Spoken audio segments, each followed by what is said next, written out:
Mapagpalang araw mga kahabi.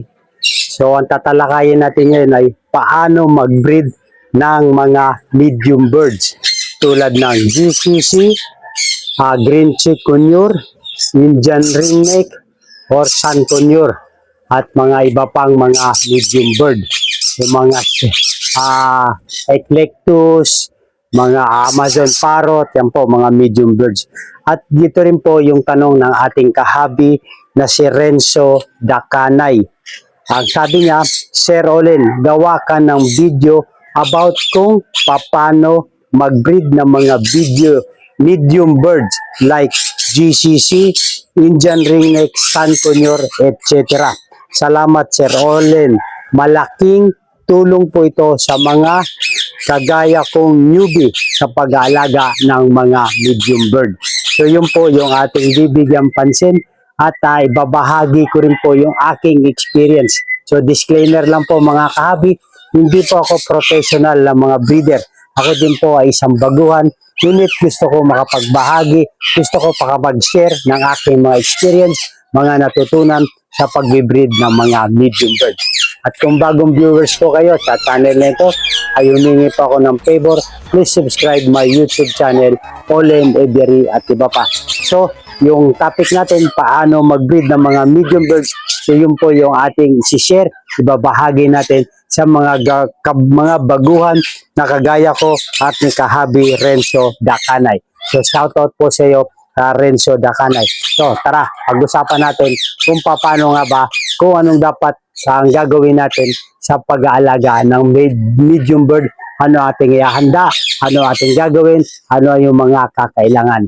Let's go, let's go! Kung gusto mong mag-breed ng medium birds, katulad, tinutukoy nito ay yung tulad ng Green Cheek Conure, Indian Ringneck, African Grey Parrot, Green Cheek Conure, at marami pang iba. So, sa pag-breed po ng Indian Ringneck, narito po ang basic na gabay.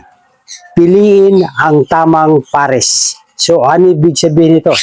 Siguraduhin natin na DNA male at DNA female ang pinagpapares nating mga species. Parehong healthy at aktibo at nasa tamang edad.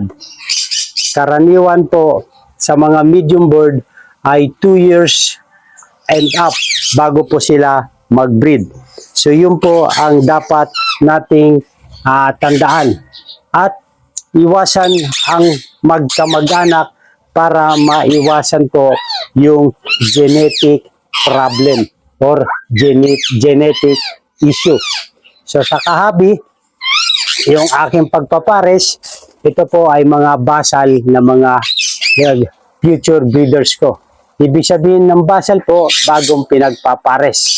So ito po, yung kakto po, or yung male ay Crimino at yung hen po ay Lutino. So yun po yung aking basal na breeder or future breeder. Ika nga.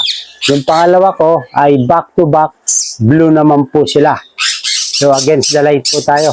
So yun po ang una nating gabay sa pili ay yung tamang pares, male at female. So sa pangalawa po natin na paghanda or para sa pag-breed natin ay yung ihanda ang kulungan. Yan po ay isa rin pong napaka-importante. At saka kahabi, doon po sa parisan, kung merong nagdidikit na sila, nagkukutuhan, ay good sign po yan na sila po ay compatible na sa isa't isa. Kung nag-aaway, ay medyo mag-aalangan pa tayo sa pag-breed sa kanila. So hindi pa po sila compatible. Pero kung mga nagdidikit na, sabay na sila kumain, nagsusubuan, ay good sign na po yan. So yung pangalawa natin, ihanda ang kulungan. Maluwag na cage para compatible ang pares. Mayroon tayong nest box, pugad. at akma sa size ng ibon. So, yung size po natin ito ay 12 by 12 by 18 inches po mga kahabi. So, ito po ay akma para sa mga medium bird. So, mas malaki, mas maganda. Yun po. Pero ito po yung minimum dapat na size. Kasi kung maliit na nest box, ay mahirapan po sila mag-breed. So, yun po ang kailangan nating ihanda, yung kulungan at nest box. At kung maaari, sa tahimik at hindi stress na paligid para makapag-breed po sila ng maganda at maayos. So, yun po ang kailangan natin kahabi na ihanda ang kulungan. Unang-una po, yung tamang pagpapares. Yung pangalawa, ihanda ang kulungan. At yung pangatlo natin ay yung tamang pagkain. Balanced diet, ika nga. So sa mga pagkain ay seeds or pellet, fresh gulay, malunggay, carrot, pechay, or anything na available na gulay. Prutas, apple, banana, in moderation. So kung meron kayong mga prutas dyan, mas maganda imimix natin sa fresh vegetable para hindi po sila maumay. Tapos magbigay tayo ng calcium source katulad ng cattle bone o eggshell. So yun po ang ginagawa ko ay mga kahabi ay sa paghahanda ko ng mga bukod po sa ibigay ko na sunflower, yung mga seeds sa mga pellet, ay ito pong mga gulay ay ating inihahanda rin.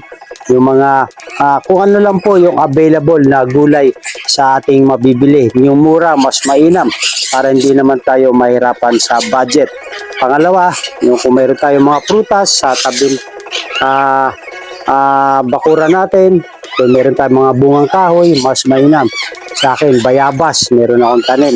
At yung tsaka nagbibigay ako ng calcium source, yung eggshell mga kahabi, ayan o. Ayan o, tinatadtad ko lang yung eggshell, dinudurog ko, tapos pinibigay ko lang. Tapos katabi ng buhangin sa dagat. So, yun po. Meron din po yan source of calcium dahil may mga shell po yan na durog-durog ay pwede po nating ipakain sa kanila. Yung mga calcium po, source of calcium. Yan ang ating ibinibigay. Meron tayong eggshell na dinurog at yung buhangin sa dagat. So yun po yung ating dapat ihanda at kakailanganin sa pag-breed ng mga medium birds.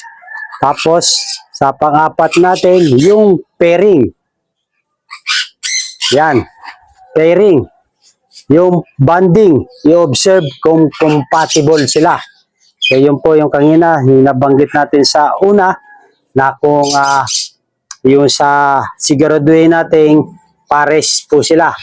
Ibig sabihin ng pares, isang male, isang female para hindi tayo nag-aalangan kung sila po ay mag-breed.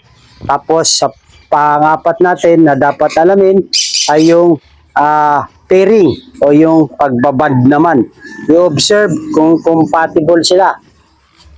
Kapag naglalambingan, nagsusubuan o sabay natutulog, good sign po yan.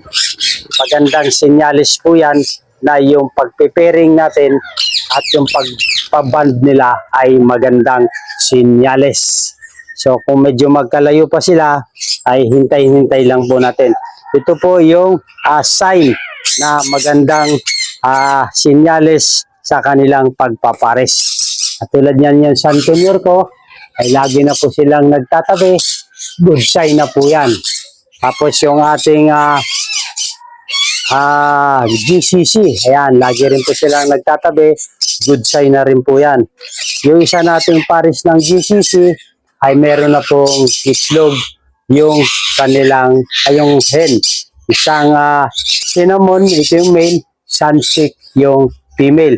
So mayroon na po siyang itlog. So yun po yung pag-preparing natin. Ito rin po, hindi na rin po magtatagal at sila po ay maglilay na rin dahil good sign na po yung ating nakikita. Ganun din po yung ating black-headed guy, good sign na rin po sa kanilang paglalambingan dahil sila po ay naglalambingan, nagsusubuan at sabay sila natutulog. So yun po ang maganda. Good sign na po yan. Pa, ang ating handa at ating alamin at ang ating katiyakan sa pagbibreed ng Indian ringneck ay yung pag-itlog at incubation. Sa female po, mga kahabi, ay nangingitlog sila around 3 to 6 eggs. Depende sa species. So, yan po mga kahabi. Ang female po ay pwedeng umitlog ng 3 hanggang 6 na itlog. Depende na po ito sa uri ng species. Sa incubation naman period mga kahabi, o yung sa paglilimlim, ay umaabot ito ng 18 to 24 days. Yun po ang paglilimlim. Halos pares lang din po ng inakay, ng manok. Yan po mga kabi. Tapos yung huwag masyadong istorbehin ang pugad. So kung meron na silang itlog, ay huwag nating mayat-mayat sisilipin. Katulad nitong GCC natin ay meron tong 2 itlog. Ang huli kong silip nito ay noong isang araw. Ngunit sinisilip ko lamang ito pag wala pong tao wala pong yung hen, wala po sa loob. Pag nanginginain, ako lang po sisilipin. At huwag po, kumari, huwag nating araw-arawin o mamayat-maya sisilipin ng kanilang pugad para hindi po sila maistorbo. So yun po ang kailangan sa pagbibreed ng ibon. So kung nakikita nyo ito, kahabi, yung ating Santonur. Yan, ang nagkukutuhan. Good sign na po yan mga kahabi. Tapos, yung pag-aalaga ng sisiw, mga kahabi, pag nakapagpisa na, parents usually ang nagpapakain. Siguraduhin may sapat na pagkain at tubig.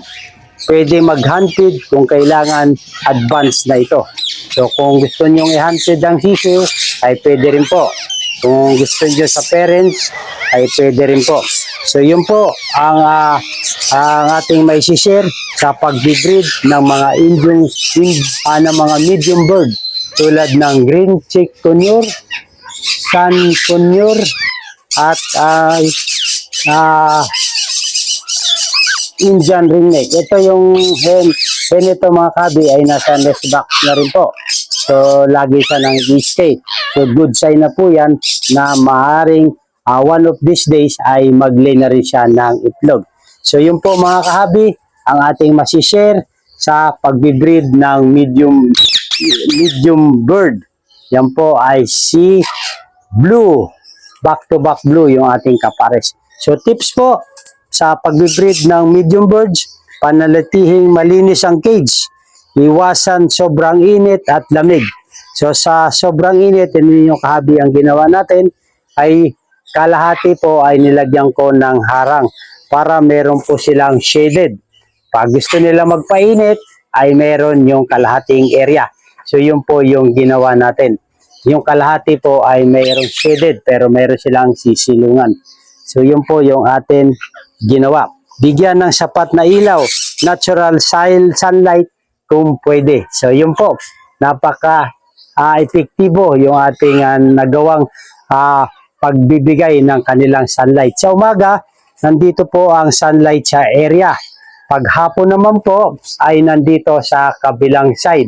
So both sa kanila ay nasisinagan ng araw. Mas nasisinagan ng araw, mas maganda po sa kanila. So yung kalahating side ay binigyan ko lang po ng shaded para kung ayaw nila magsikat ng araw ay mayroon silang sisilungan. Ganun din po sa tagulan. So same purpose din po para kung umangge, meron silang pagliliguan kung gusto nilang magbasa sa kanilang sarili. Kung ayaw naman nila ay meron silang shaded. So regular check sa kalusugan. So obserbahan natin yung kanilang kalusugan.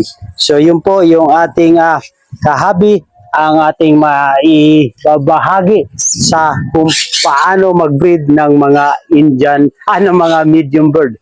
So Renzo Dakanay, maraming po salamat sa inyong tanong at hope meron tayong naibahagi na kahit maliit na kapamaranan sa pagbibreed ng mga Indian ringneck.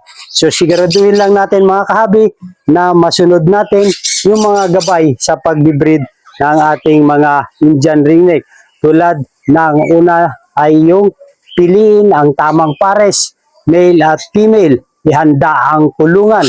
Ang kulungan ko pala kahabi nito ay ganun din po yung katanungan ng pangalawa nating kahabi na si Michael De La Cruz. Good evening po, Idol. Ano sukat ng kulungan mo at saan po gawa po yan? At magkano po ang isa?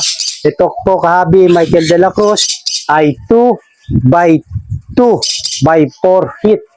Yan po yung sukat. Ibig sabihin, 2 feet po yung taas. Kung makikita nyo kahabi, 2 feet. Ayan po. 2 feet. Tapos yung lapad, 2 feet din po. Yung haba niya, 4 feet. So yun po ay magandang kulungan para sa mga medium bird. So yun po ay advisable na sukat. So yun po mga kahabi. At kung magkano naman po ang isa nito, ay sa pina-customize ko ito mga kahabi, ay 3,200. Dahil nagpa-additional ako ng drawer type na drinker at feederer. So yun po ang presyo nito. 3,300 po ang bawat isa. Customized na po ito dahil nagpalagay ako ng feederer at drinker na 2 by 2 by 4 feet. So yun po kahabi Michael De La Cruz. Pinagawa ko po ito sa Naga po sa probinsya ng Bicol kay Tita Nix. So yun po mga kahabi. Hope meron tayong mga natutunan sa mga pagbibreed ng mga medium bird at sa presyo ng cages kung anong sukat at kung magkano. So yun po yung ating maisi-share sa ating pagbabahagi ng pagbibreed ng medium bird at presyo ng cages at kung magkano. So maraming po salamat mga kahabi. So hope mga kahabi, meron tayong mga natutunan kung anong dapat nating gawin, anong dapat nating hakbang, anong dapat ang kakailanganin sa pagbibreed ng mga medium bird. So hope meron tayong kahit konting na-share at nakapulo tayo ng idea regarding po sa pagbibreed ng Indian ringneck. At kung nagustuhan nyo to, yung ganitong kalakayan regarding po sa buhay mag-iibon, ay humingi po ako ng favor. Please subscribe my YouTube channel, Olen Aviary at iba pa. Maganda ang buhay pag meron tayong kalaman sa pagbibreed ng mga medium birds. Mabuhay and God bless. Thank you for watching.